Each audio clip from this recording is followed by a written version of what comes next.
Hello everybody, I'm back again with another Doctor Who figure review. This time we've got Granny Connolly and The Wire. I like this episode, I thought this was quite a good episode. Yeah, I believe the episode was called The Idiot's Lantern.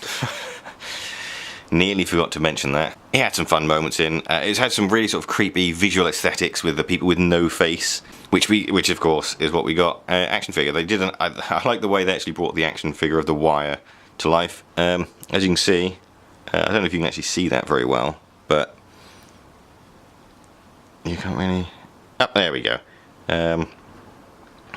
If you pivot the figure, you can change the face on there. I believe that's to Rose. I'm not entirely sure. It's quite difficult to see from this angle.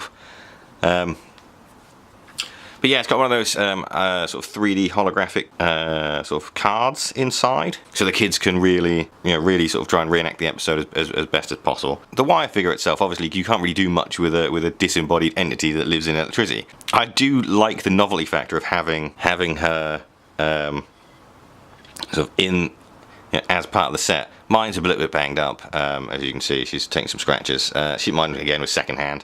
A lot of my figures were are second hand, which is a shame, obviously, because not all of them come clean. This is the only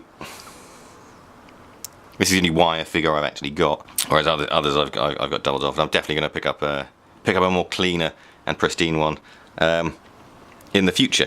I mean, look at that.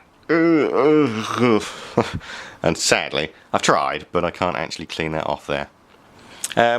Granny Connolly, though, she doesn't really do much in the show, but I do like the actual feature of, if I can do it, hang on. Oh. We can swap out the heads. Oh. We can swap out the heads with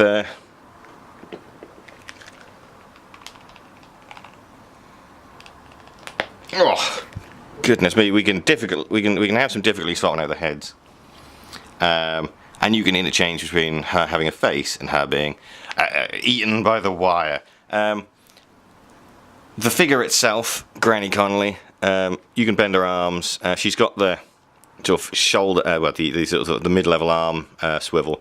You can twist her hands.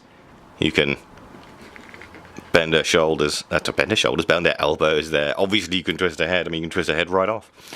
She's got a waist swivel, sorry about that, Wyatt. She's got a waist, not wrist swivel, she has got those. She's got a waist swivel. You can bend her knees, although there's not much point because, again, plastic dress stops her from doing anything with her legs, basically. They could be thinking. One thing I've noticed is she seems to be top heavy as well. She doesn't want to stand. Look at this. Oh God! Oh, you taking lessons from the werewolf? Stand. There we go.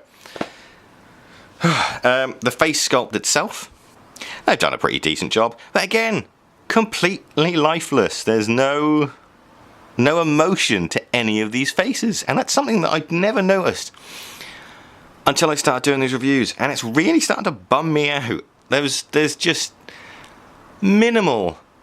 Oh, yeah, minimal emotion. I think there's a couple of figures that actually that have got some form of emotion, but the vast majority of them just seem a bit meh.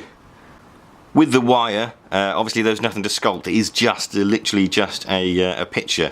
So this is technically the best likeness they've ever done or ever will do with any figures. So it gets that award.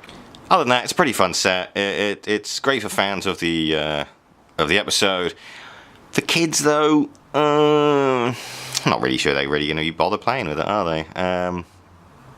They'll probably use the Wire, but again, Granny will go in the pile of either never played with, stuck back in that drawer to be discovered years later, or just she'll be another victim to another monster, I'd imagine.